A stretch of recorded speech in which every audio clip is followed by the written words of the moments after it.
pleasure to be here. I love Texas. I love Round Rock. How many of you are actually Texans? Oh, actually a lot of you. I'm surprised. Most of us are transplants, so that's incredible. And I'm seeing my husband over here in the corner. I'm a newlywed. I've been married now a little over a month. He'll tell you exactly how long. A month and a half. He usually adds in the hours and the time. 15 minutes. Hiding over in the corner. The same thing y'all did. You did on May 21st? Oh, I'm sorry, I'm off. Oh, I'm a girl who's 21. I mean, 21. I was born September 21st. He was born February 21st. We were engaged on February 21st. We were married on May 21st. I'm just telling you. Oh, you might think, oh, well, you didn't meet on the 21st. Well, we met on March 7th. 3 times 7 is 21. Somebody just said, well, get to Vegas and play 21. Play the lottery. So it is my pleasure to be here. This is what makes me thrive. This is what I love to do. My 2 girlfriends are here, and I thank you for their support. They heard that I was speaking, and they said, oh my gosh, we're coming. I'm like, it's like for business owners and stuff. I don't care, we're coming. So that was awesome. And then, believe it or not, Lauren had posted on my Facebook that I would be here with y'all. And friends of mine were in town from Idaho Falls. They're actually on the way to the airport. They stuffed their luggage in the living room. And so Leslie and Fred are here. They said, Trixie, you're speaking, we're stopping by. I'm like, dang, that's awesome. So thank you guys so much for your support and being here. And I've reached out to some of y'all on Facebook, and thank you so much for the friend requests and stuff that I received. This is a warm group of ladies. And I am really, really, really excited about helping you be your absolute best and growing whatever business you choose to do, and to be the best that you can be in your home. The best mom, the best wife, the best sister, the best friend that you can possibly be. So this is one of my absolute favorite trainings. I've been doing it for years. I've tweaked it over the years, but you got to know how I function.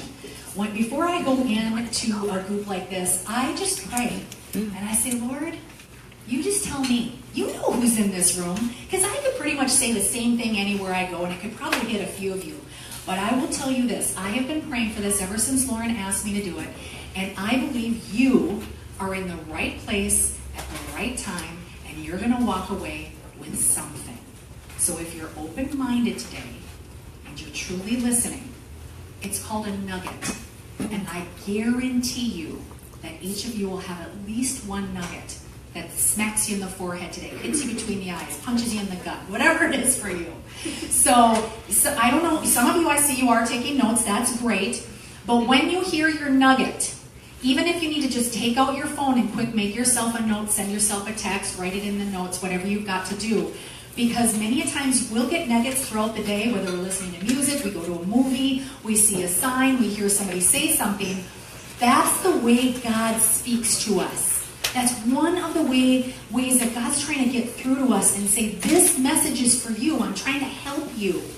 So, and how many times do we not listen? I ever see that movie, what was that movie? Bruce Almighty. And he's like, God, why aren't you listening to me? Why can't I hear from you? And he's sending sign after sign. Who knows what I'm talking about? That crazy movie, right? And we're just sitting here going, oh, he's so ridiculous. Hello, you're so ridiculous. You've got lots of signs every day of God trying to guide you and help you and tell you which direction to go. So your nugget today, I would love to hear it at the very end. If you'd like to, even send me a private message later and just say, well, Trixie, when you said this, that was my nugget. That was for me. So I guarantee you it's going to be in here. I'm going to talk relatively quickly, so hopefully you can listen fast. I've got 45 to 50 minutes to be here with you today. So cellular data is turned off for iBooks. That's nice to know. So I'm just going to start with 10 words to live by. So these 10 words I'm just going to go through as we spend our time here today. One of my favorite words is dream. Say that one time, dream. Think about it. Doesn't it just make you feel so good? It didn't always make me feel good. I was sitting in a seminar one day, and I want to say it was about 2008. And one of my favorite speakers was speaking, and I was listening to him, and all of a sudden, he said, just dare to dream. Think about something that you've always wanted to do. And I'm just sitting in my seat, yeah, like, whatever. And he said, I want you to stop and think about that dream. And then he said, why haven't you done it? Why haven't you gone after that dream? And I was a busy mom. I had a couple of businesses I was running. And I just thought, why haven't I? And I found myself getting all emotional, and I just went, whoa. And I stuffed it, and I stuffed it, and I stuffed it, and I got it away, and it's not there anymore. And so I was like, okay, I'm good again. I'm not going to get all emotional in this moment. And I thought about it later. And it really broke me to tears. And I thought, ladies, especially us, we put everyone before us. We serve, we nurture, we love, and we stuff the things that we started out our life doing. And so I thought, you know what? You have to identify your dream. What is your dream? And I'm not saying you have to have one. You can have many. But identify them. Sit down and get to know yourself again. You're not the same as you were 5 years, 10 years ago. Get to know who you are and what you want in your life. And identify what your dream is. Go way back. Dig deep. At what point did you actually stuff your dream? And it might get emotional for you. You might start figuring that out and go, wow, I didn't even realize I was doing that. I mean, we're so busy. I heard Luba say that when she was talking, and it's like, we're so busy. And you know what? We're proud of how busy we are. I think it's important to slow down, take a look around, remember, feel, live in the moment, realize what you're doing. Did you lose sight of your dream, and why? Maybe it's time to pick that up and dust it off and get back. And that's the first word. The second word is belief. What is your perception? This is one of my favorite things to coach people on. When I'm working with somebody one-on-one, I am so amazed, especially in marriage ministry. This is something that came up over and over and over. We perceive certain things, and therefore, our reality we base as truth. I'm going deep here with this. Yeah. So work with me just a minute, okay? So when we think something happened with someone, now we think that's the truth. And then we live from that truth until someone proves us wrong. Do you get what I'm saying? Yeah. This is big for your relationships. Really big. We need to open up our perception. This is putting yourself in the other person's shoes. You've heard that since you were a kid. But how often do we actually really do it? I want you to think about this story for a second. We're going to talk about what your paradigm is. You get on a bus, city bus, and you take a seat. And you're sitting in a seat, and you've got a lot in your mind, and you're thinking about what you've got to get done and what you've got to do. And you see a man get on the bus, and he's got 3 kids with him. And the kids get on, and they are rambunctious. And now you're raising your children. Your children are well behaved, decent manners. It's important to you how they act in public. And these kids get on, and they are terrible. They're running up and down the aisle. They're screaming. They're throwing stuff. You feel something hit your head. You're just like, what's happening inside you right now? What kinds of thoughts are you having? Anger. You're angry. What else? What else is happening to you? You're watching this crazy chaos, and the dad is just sitting there. What is it? You're judging. Yeah, of course, that's natural. What else? What are you feeling? Why isn't that dad and their kids in the seat? Right? You can feel it, and you know how that does when you bubble up and it's going, you're like, oh, keep your mouth shut. Oh, it's coming. It's coming. I know you've been there, all right? Me too. So it's coming. And all of a sudden, you see another person on the bus, and you're like, oh, good, they're tapping that dad on the shoulders. They're going to take care of it. I don't have to say anything. Good, go get him. And the guy taps him on his shoulder, and he's got way more compassion than you do. And he says, sir, are you okay? And the guy says, what? Oh, he goes, your kids are kind of, and he goes, oh, I'm so sorry. We're coming from the hospital. They just lost their mother.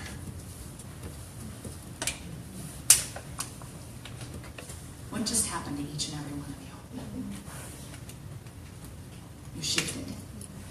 Your whole paradigm shifted. What went away? The judgment. You now are like, oh, compassion. Luba talked about compassion. Now you are filled with compassion. Now you're looking at those children and you're like, oh, they lost their mother. Everything changed for you. All your thoughts changed. And now the way that you would speak to this man would be completely different. And what changed? Did the circumstances change? Are the kids still running up and down the aisle? Are they still being naughty? None of that changed, except for something between your ears. Your mind changed your perception, and therefore your reality shifted.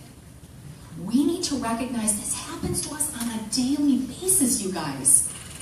So I want to ask you, what do you think success is? Because it's your own paradigm what you think success is. Because I could ask Mary here, Mary, what do you think success is? And she would say, give me one thing. And Jennifer would give me a completely different answer. Some of you would point to somebody else in the room, and just because of what they appear, like, oh, she's successful. Oh, look, she's successful. You have no idea what's going on behind closed doors. Right? We all have a different idea of what that is. So I want you to think of what you think failure means. Our children are geniuses at failure. Do you realize that? We need to go back and fail the way that we did when we were kids. You know, the way that we would just go, get up to walk, and we go walking along, and all of a sudden we fall down, hurt our knee, and get up. Do we lay down there, oh my gosh, I hurt my knee, I can't do it. Oh my gosh, I can't do it. No, we get up, dust off, kiss our boo-boo, and run on. Kids are amazing at failure. So I want you to think about this for a second. I want you to think about the way that you view success and failure. Okay, I'm going to try to use my hands here. So if you are standing here and you see success over here and you see failure over here, you really have two choices, right? You're either doing this or you're doing this. Do you understand? Mm-hmm. Now, if you take and you put failure here and success on the other side, how excited are you going to be to fail? You're not going to avoid it because it's not a choice of either or. You're going to go towards it. You're going to say, okay, bring it on. Bring on those no's. Bring on those people who don't like what I'm doing. Bring on those people who say that I'm crazy for leaving this job over here and trying this. Or that I invested this amount of money in this because I want to do this. Or I made this choice instead of this choice. See, because failing is now part of the process. And you realize it's all a process. It's not you. You're still you in the middle. Failure is here. Successful is here. I can't stand it when I hear somebody go, oh my gosh, I'm such a failure. That's actually not possible. You are you. Failure is the process. And it's actually good. So we've got to stop avoiding it, and we've got to start running towards it. And if we can do that, we can eliminate the fear in the whole process. So what was that? The second word? The third word is mindset. This is my favorite thing to teach on, is mindset. Because I believe so much can happen between your ears. So much can happen with your mind. I was fortunate enough to be raised in a household where my dad got it. My dad would feed my dreams and starve my fears. That was my dad. My dad would put me to bed at night, and I remember he would stroke my hair, and he would say, honey, you were created for greatness. Honey, you can do anything that you want to do. Honey, you are so beautiful. It didn't matter. I got teased in school. I was not a cute kid. Okay, sorry.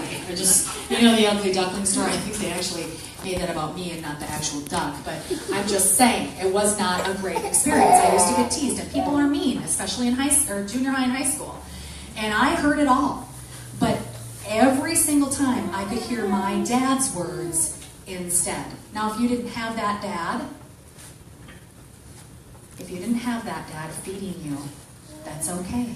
Because you're responsible for you. You're responsible for you at that point. And if you're a believer, then the Heavenly Father is that dad for you. And I can tell you all the things that He says about you. That you are beautiful and that you are amazing. And we need to program our brains. Do you know what brainwashing is?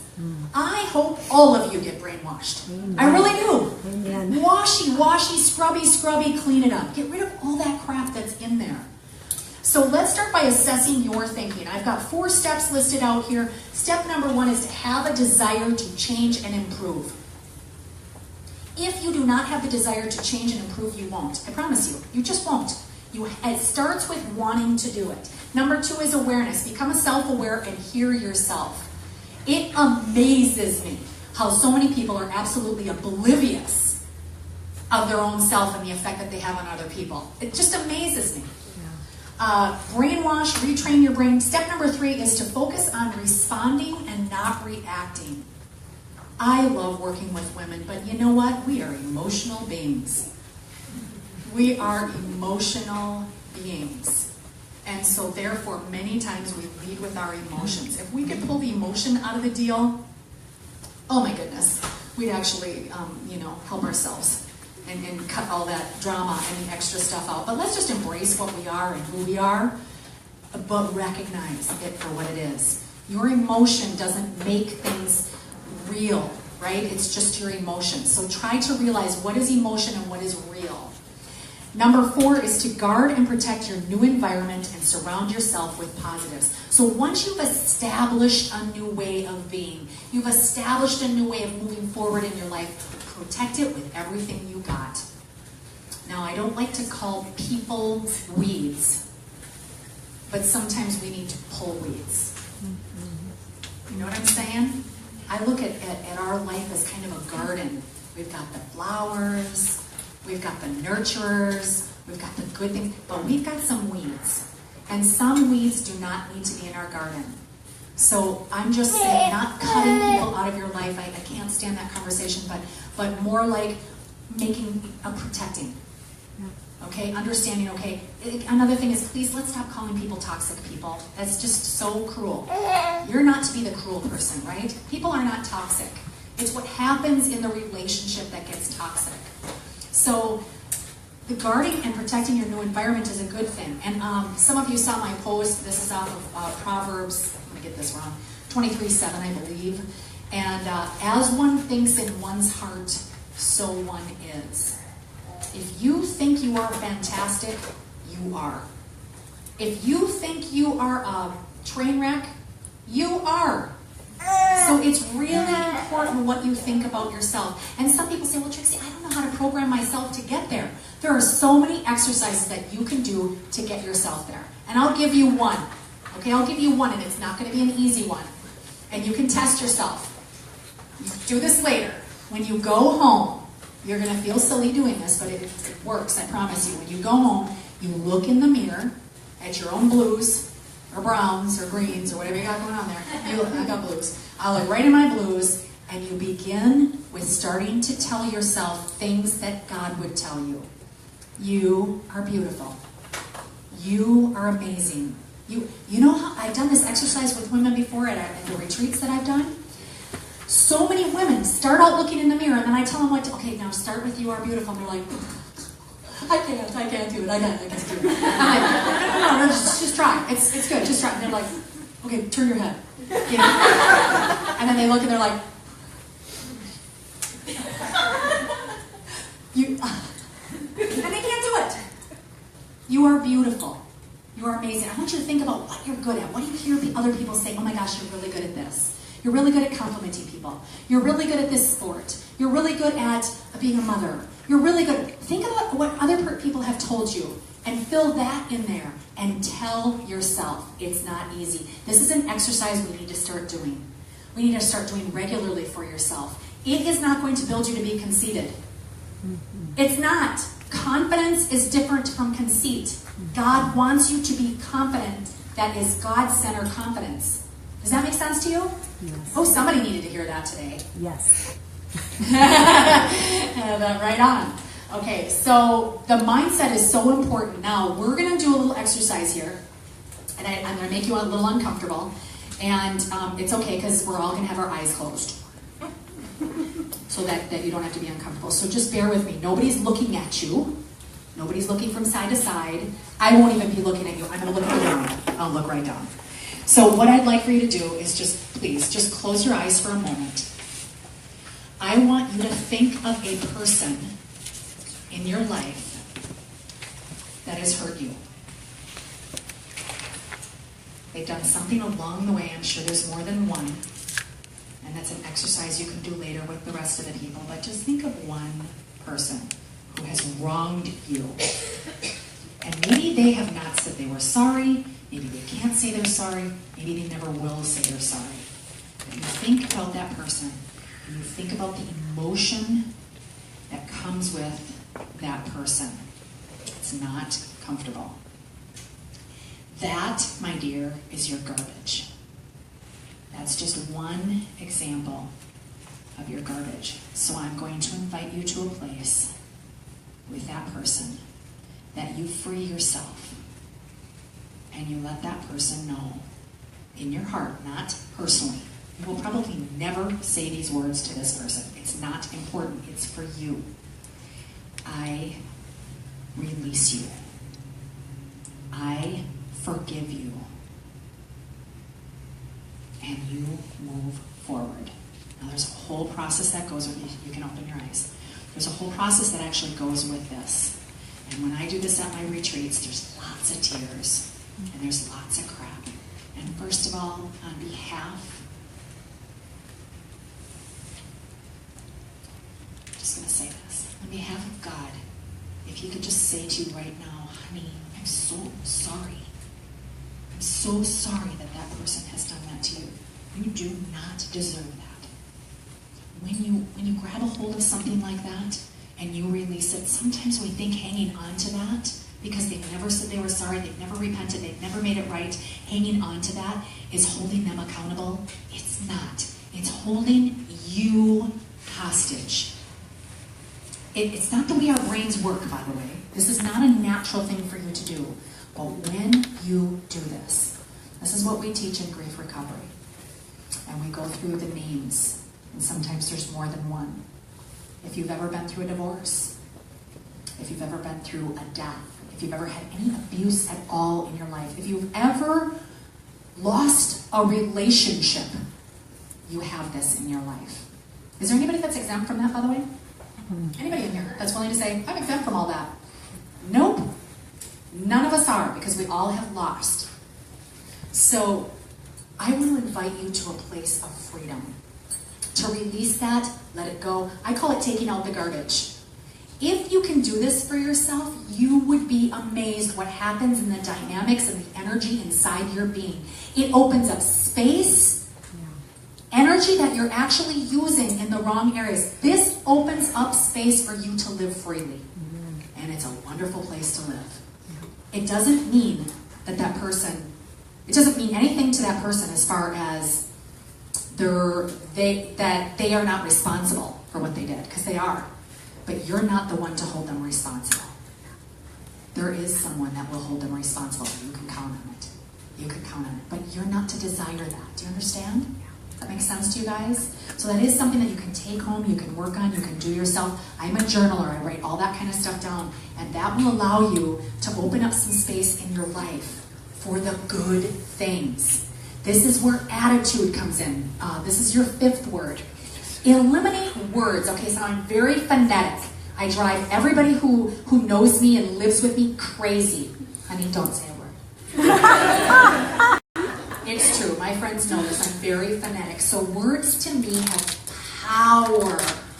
I do not name call. I do not, in anger, that's just nothing like that. There's certain words I don't like in my air. Does that make sense? So when I'm working with a business partner and they go, Trixie, I'm just so frustrated, I get all animated. I'm like, oh my gosh, you just used the F word. You just used the F word in front of me. And they just kind of go, oh my gosh, I'm so sorry. I'm sorry. What did I say? And I said the F word.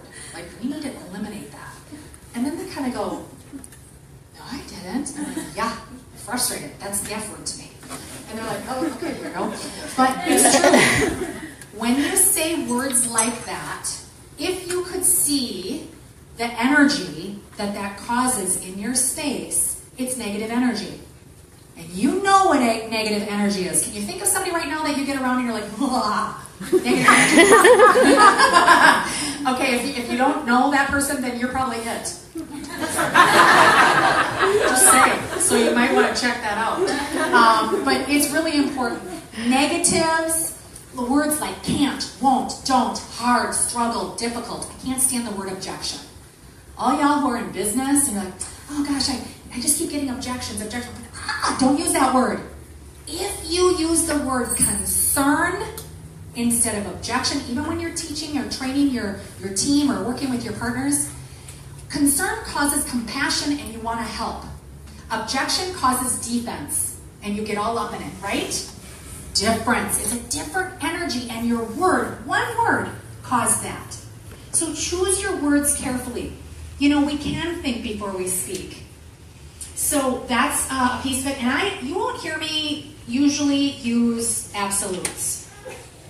Never, always. I leave those for God. Those are God's words. Those are not our words. Most things are not never or always unless you're regarding God. So I leave those out of there too because they're dramatic. Oh my gosh, ladies, we can stop being dramatic. Anybody in here a dramatic drama queen? That's what I'm doing it.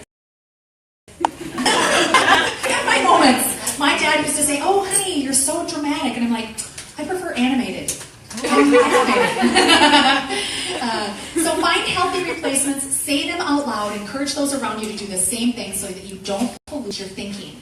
So really, if you thought that our words had power and that they had like smoke or color to them, we would speak completely differently.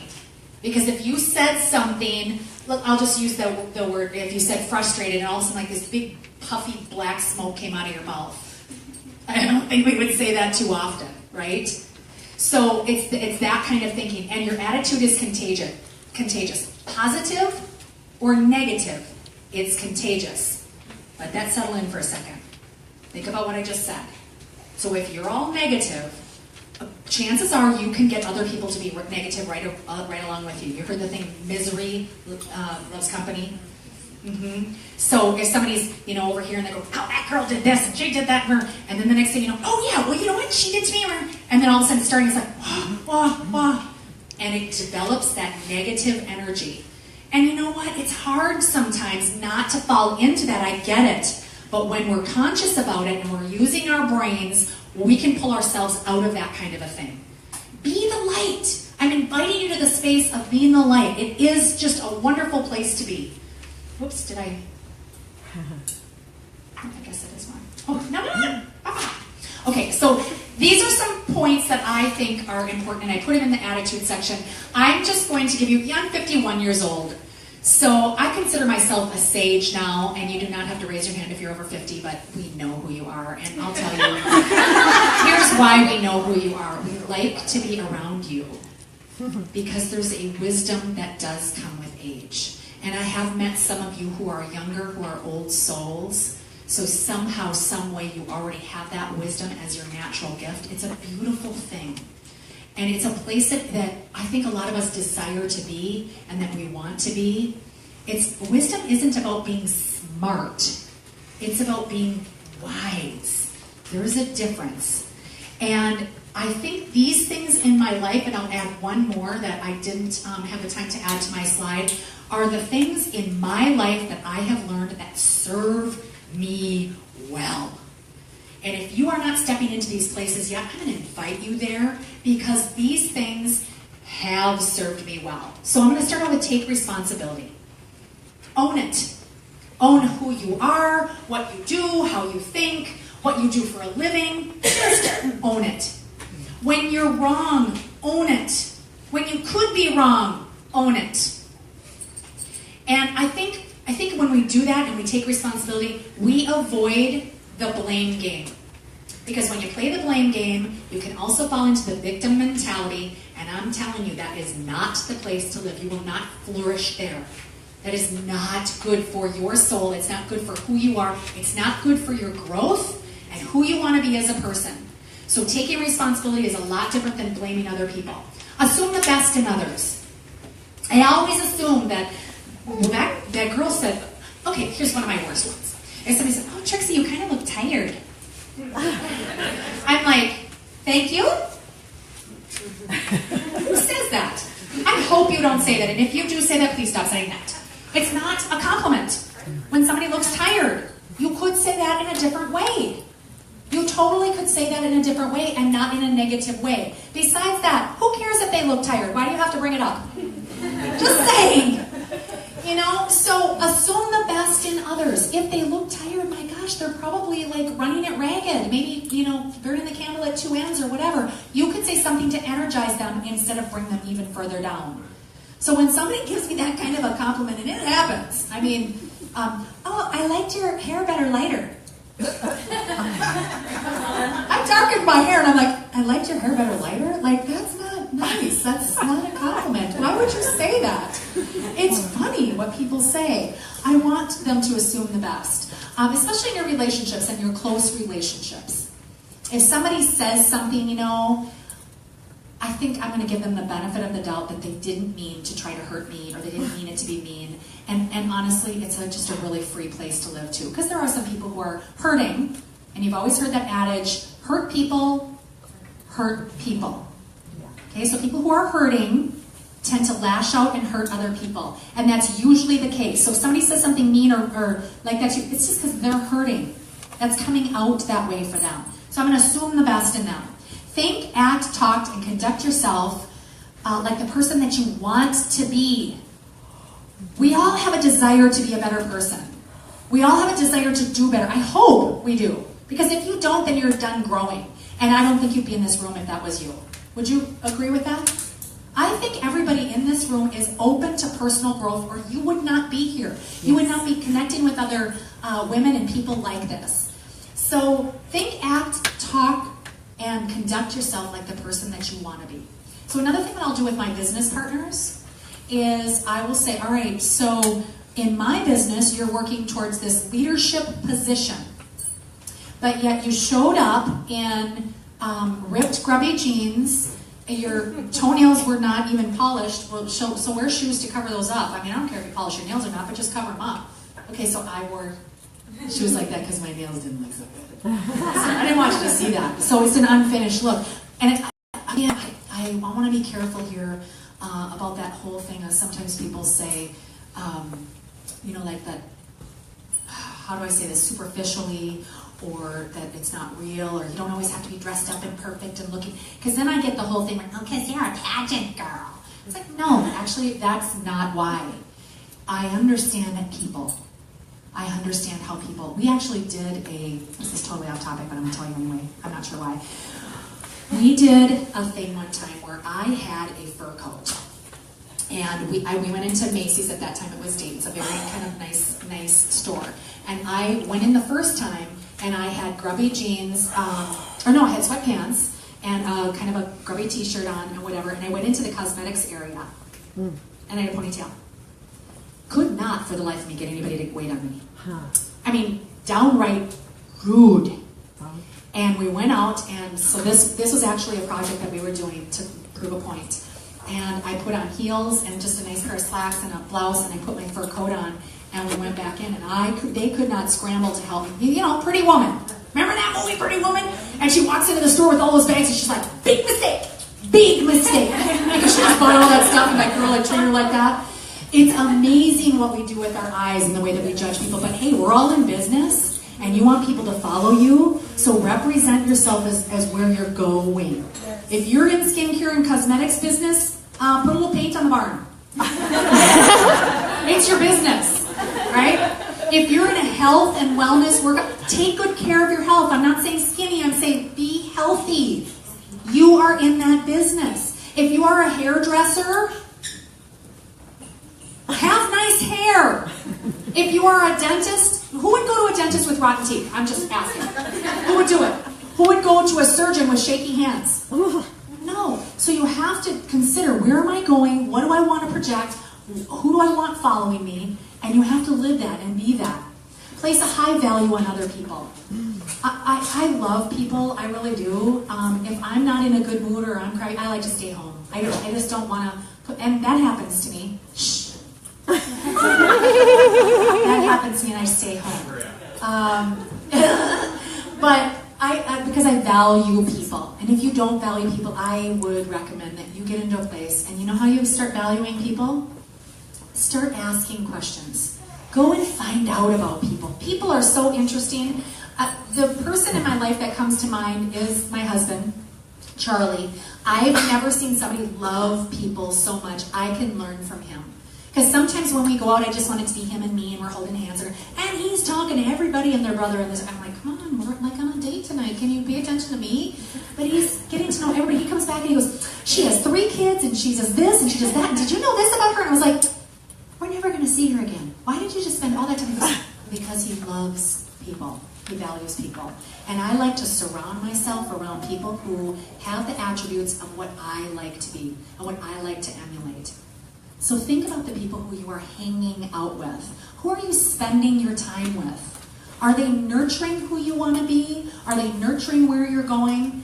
And the last one is discarding right and wrong thinking. This is one of the most valuable lessons I learned, especially when I was counseling people. Because I would sit with a husband and a wife that were just at odds, and one was right and one was wrong. And then I would talk to the other one, and guess what? The other one was right and the other one was wrong. But they could never say, okay, well, it's not right or wrong, it's just different. So a third party coming in, I'm like, okay, so I'm here to tell you, you're not right, and neither are you. But here's the good news, you're not wrong, and neither are you. It's just different. Valuable lesson. And I actually committed that to memory, and I say it all the time. If you hang out with me, I'll say, oh, that's not right or wrong, it's just different. That's not right or wrong, it's just different. The last one that I didn't add on here that I think when people ask me, Trixie, like, what's one of the most valuable lessons you've learned in your life? And I come to you in a humble place. I think the most valuable lesson that I have learned is control yourself and stop trying to control other people. Now, we have a job as parents to guide our children in the right choices. Raise them up in the right ways, and they will not stray from those ways, okay? But we are not to control other people, and I dare see it all the time in spouses, trying to control each other. Even when we know it, it's a very natural thing. We want people to do things our way. So I catch myself all the time. But it's the whole point of becoming aware of it, catching yourself, and saying, you know, it's not right or wrong, it's just different. And I don't need to control anybody but me. You will be a happier person. Mm-hmm. Oh, somebody's going, yeah, but just got my nugget. Yeah. I just got my nugget. Okay, so number 6. How am I doing on time? Can you just... You're over. I am? Is it 3 o'clock? No. Oh, okay. So I should be done like at 3:06. So grateful is number 6. So express gratitude daily. I started at 2:15. Don't worry. Okay. I want to be respectful of your time. Okay. So grateful. This is a very valuable thing that I found such happiness and joy with. So if I start out a day and I'm grumbling or I'm not in a good mood or things are just going bad for me. When you heard Lauren introducing me, I was married 28 years and then I wasn't. I grieved for 3 years over the loss of that relationship, that family unit. And there was times where I thought I was going crazy. And I think during that time frame, I went after my healing very aggressively. I think it's allowed me now to help other women going through transitions in their life of all different sorts. But I learned so much, and one of the things that I did, because there was days I didn't want to get out of bed. There were days where I just didn't want to do it anymore. I begged God to just take me in my sleep. And maybe some of you are feeling that or have felt that. And I think what can shift for us and change things for us is when we take the focus off ourselves. We are created to be selfish. So if you're selfish or you're acting selfish, that's very natural. It's unnatural for you to not be selfish and to be selfless. Did you know that? You actually have to learn how to do that. And you do that through giving, your generosity, helping other people, listening more than talking. But this is a very key way to shift your mood and shift the way that you feel about yourself, about your life. I find in my weight loss program this happens many times with women who've tried so many weight loss programs. And you know, you come to a place where you're kind of tired. I'm a little tired. I've dieted in the roller coaster, and I just need to figure this out. I need a different way. And we start with the mind and treating your mind properly. The gratitude journal is one of the things that helped me tremendously. So I did a gratitude journal. My favorite number is 21. So I listed out 21 things that I was grateful for. And, you know, once you get past your kids and, you know, your health and all the surface stuff, you start really digging deep to what you're truly grateful for. And when you start listing those out, and my list has changed, but it's listed out, and then I read it out loud. And you do it right before your feet hit the ground in the morning. You just open up the gratitude journal and you read it. And you may have to do it at night too. You may even have to go back to it during the day, but it's written down and you're able, words have power, to say it out loud. You say, Lord, I'm grateful for this, and thank you for that. I'm so grateful for this. And it fills your heart with a love that is unexplainable. Because you can't be all of those other things when you are grateful. It's just kind of like faith and fear. They can't occupy the same space. So thank you notes to people is another really great way to do it. So in exercise and youth ministry, what we used to do, and I'm not going to do it now because of time constraint, but I would have everybody take out their phones. And I'd say, I want you to pick out a contact in your contact list that you haven't talked to in a month, at least a month or more. Pick them out and just send them a text of something, you know, okay, now you thought about them. Send them a text of something that you thought about them for. So Emily, I could say to you, like if you were one of my girlfriends, and I just randomly picked you, and I just said, Emily, I was just driving down the road, and you came to my mind, so I thought I'd send up a prayer for you. That's me. I would say that. And I said, you know, you have one of the most beautiful smiles I've ever seen, and I love my time with you. I just wanted you to know how precious you are to me, or how special you are. Use your words. Those are words I would use. I love to tell my friends how precious they are to me and how appreciative I am to them and that type of stuff. So that would be a text that I would send you. And I was sending like 5 a day. Finally, people are like, oh, is everything okay? Like, what's wrong with you? I was talking to Mary, and she got a text from you, and then Steve got a text from you, too. And they were like, oh, yeah, it's just an exercise I'm doing, but I want you to know how much I appreciate you. And I want to extend that in my life because it's building something up in me.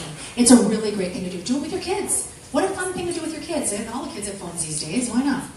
But express your gratitude daily. Concentrate on the good things in life, and then, like I said, do the 21 things. This is one of my favorite things, taking action. I am a reader. Who all do I have my readers in the room? Okay. For those of you that did not raise your hand, they do have books on tape. My favorite book on tape, my favorite CD is JC. You know, I love Jesus Christ, but JC is Jack Canfield too, so I always do this a lot. I love JC. And I mean both. This is one of my favorite ones for book on tape. So even if you get the book is like this thick, and then you go, whoa, like that's going to take forever. Get the CD too, and that's something you can listen to over and over and over when you're working out, when you're in the house, when you're cleaning, when you're in your car.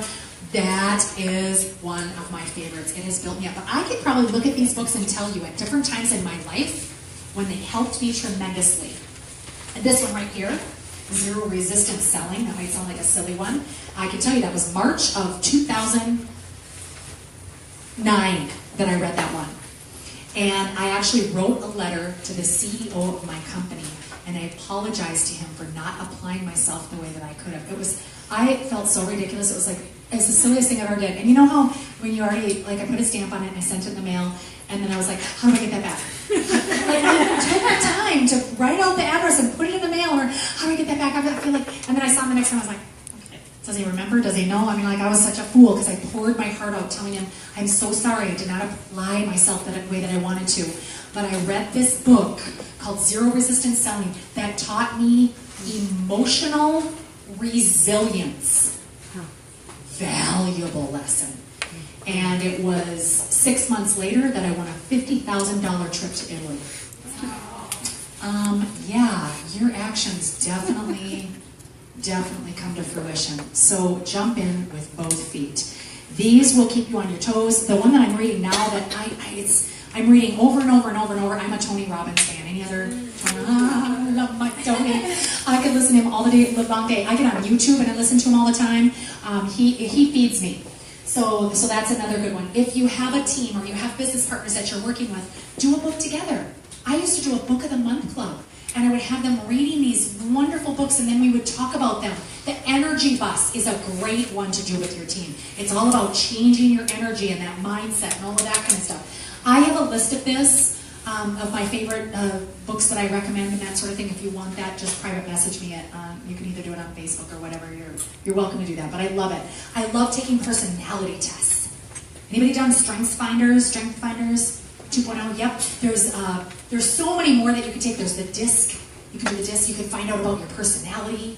You can, now I figure out, okay, so all three of my kids, I'm like, oh, they're this personality and this personality. This is how I have to communicate with them. It's another thing that I've done for a long time. Discover yourself. It amazes me that people move through their life and they don't even know themselves. You want to know one thing I ask people sometimes is I say, what do you want? And they go, like, what? What do you mean? What do you want in your life? What do you want? So many times people go, I don't know. I don't know. Do you know that when I came down here looking for a house, I was so specific with everything that I wanted in the house.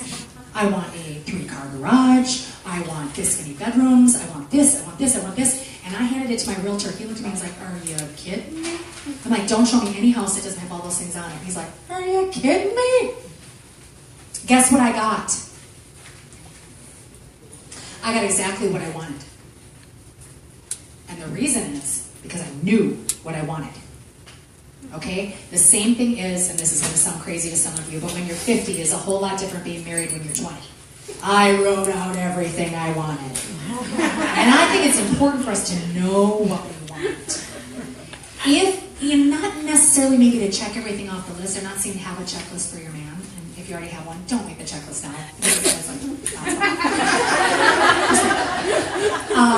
But you know, make it a checklist so that you're aware of what you want, so you recognize it when you see it. How much money do you want to make this year? Sometimes people go, oh yeah, I'll just fly by the seat of my pants and gee, I hope I make some money. How much money do you want to make this year? How much money do you want to make in the next 6 months, 3 months, 1 month? Define that. Know what you want in your life, and that's exactly what you're going to get. Visualize it. See yourself where you want to be. Dress and act the part. When I was going for the Mrs. Minnesota title, it was a very big thing in Minnesota. There was 32 contestants the year that I competed. It was very, very competitive. I know it's very competitive in Texas, too. I've looked at some of the ways that you guys have a lot more contestants in the competition down here. But I wanted to do it because I had a platform. I wanted my voice to be heard. I wanted to get out and speak on date violence, and that was really important to me. And I felt like having the title would help me do that. I competed 3 years. So the first 2 years, I was third runner-up, and then second runner-up, and then the third year, I switched systems, and I was, that's when I took the title. But I will tell you what, the year that I won, I did things so different. I trained my mind to win. That's going to sound crazy to some of you. But when I stood out, like nobody was in the auditorium. I stood up, went in there, that it was kind of dark, but I could see. And I stood in the middle of that stage, and I looked out at all the empty seats, and suddenly with my mind, I filled the seats. I could see my parents, I could see my kids, I could see my friends, I could see somebody who was coaching me, I could see. It was all alive. I saw it before it happened. This is what visualizing is. When I ran a marathon, which I never thought I would do, I ran a marathon and I visualized myself as I was training and as I was running. I was beating my body to show who's run a marathon. Who are the crazy nut jobs in the room? I am telling you, who puts their body through that? I don't even know. So, did I mention I was dead last? It took me 7 hours. They closed the door behind me. The cop was behind me going, come on, kid, come on. And you know how those things were, I think I'm running like this? I was like, dragged myself across the thing. And the guy comes up to me at the end, and one of the newscasters, and he's like, well, he goes, you know you're last? He goes, do you know you finished last? And I stood up and I looked and I said, the key word, sir, there is finish. And he goes, can we interview you? I was in their magazine, I was on the paper, I was like this. Why? Because of my attitude, not because of my performance by any means. But, you know, you visualize. I visualized myself. And my thought process was, I will kill myself crossing that finish line. Nothing was, what I had a pulled IT band. I think it was mile 6. I was in the middle of the road. I didn't even think I was going to finish. I took a Gatorade bottle at one of the thing stops, and I was grinding it into my hip. It showed up in my knee, like my knee couldn't function. I had a bruise like this just to get me through the the race and such. But I mean, crazy, crazy story, but it all worked because I saw myself finishing. So picture what you're going after. Picture what you're trying to achieve. Picture what you're trying to accomplish. And picture yourself there. Win. Win in your mind before you win. And you will win. I love my vision board. This is something that I update often. I'm going to show you this because this is kind of crazy. This is 2 years before I moved to Texas. I didn't even know I was moving to Texas. This was the picture. Now you two will get this. This was the picture that I had, and I had a red Mustang, you know, just dreaming. My house looks just about like that now, and I have an orange Mustang. 2 years before I even made a decision to move to Texas. I had that up on my vision board. I had a picture of Italy up in the right-hand corner a year and a half before I won that trip. A year and a half before I won that trip. I had a dollar amount up there. It was a crazy dollar amount. I'm going to tell you, it was $300,000. I just said, I want to make $300,000 in a year. I just want to do it. And I put it up there, and it seemed kind of silly when I did it. A year later, my income was $309,000 that year. I'm telling you, you have to see it. This is a fun event to do, by the way, with your team or with a couple of friends to get together and do a vision board. Now, I have a vision board, you know, one of the ones that you kind of put pictures on and such like that. I have another one that I do on my computer like this, and I update that one regularly, and I put pictures of it on there. But how are you going to know where you're going? I think about how much energy people put into vacations. They map it all out. They know what they're going to do. Ever take a trip to Disney World? My God, we had every step documented. We got to be here at this time, and this, and the line is over here in this one, and then we're staying back in here, and we're having dinner here, and Mickey Mouse is showing up to dinner over here, and we had everything set. And then I look at our lives. It's like, what are you doing tomorrow? I don't know.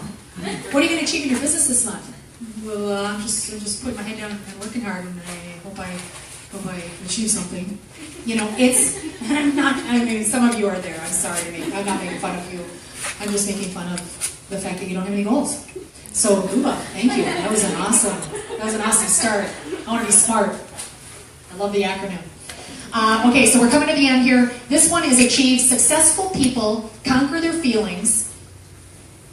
Successful people conquer their feelings and form the habit of doing things unsuccessful people do not like to do. I know I'm doing things that some people will never do, but I will have the things that some people will never have. Some of the trips I take, some of the things that happen in my life, it's not luck. I say I'm lucky. I always say I'm the luckiest person. I mean, if there's a drawing, I'm going to win it. I'm just saying, I'm lucky. That's because I just keep saying that and speaking it, right? I pull into the grocery store, I'm like, where's my front row, God? Where's my... That's you?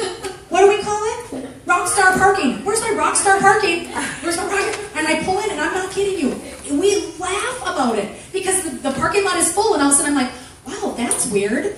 I thought I'd get... And all of a sudden, somebody pulls out, and I'm like, there it is. You know what I'm saying? It's because we keep speaking it. We expect it. Expect good things. The bookends of success are from the acronym DAD. Decisions help us start, action forces us to move, and discipline pushes us to finish. Decisions, action, and discipline. If you apply that to anything that you're going after weight loss, after goals in your business, after whatever your goals are, you will achieve them with a decision, an action to follow it up, and discipline to keep it going. The persistence. Consistency is the absolute key to success in any change of behavior. In any achievement, it will cause you to win or lose. Even if the change is tiny. Even if the change is little. If you are consistently moving towards your goal, you will achieve it. That's a promise. It's just the way things work.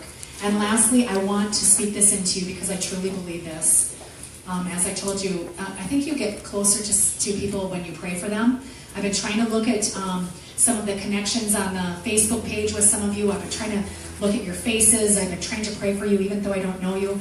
Val, thank you for opening up your home to do this. And you are an amazing girl. and I'm super excited to get to know you better. Joyce reached out to me. We met at a women's group a few weeks ago, or months ago actually would be, and she said, "Oh my gosh, Trixie, you're doing that. I wanna come and bring some other friends." And I'm like, "Thank you for that connection. And you should be doing that in here. Exchange cards, get to know each other." You were created for greatness. Do you know that about yourself? Let's go live up to it. Thanks for your time today.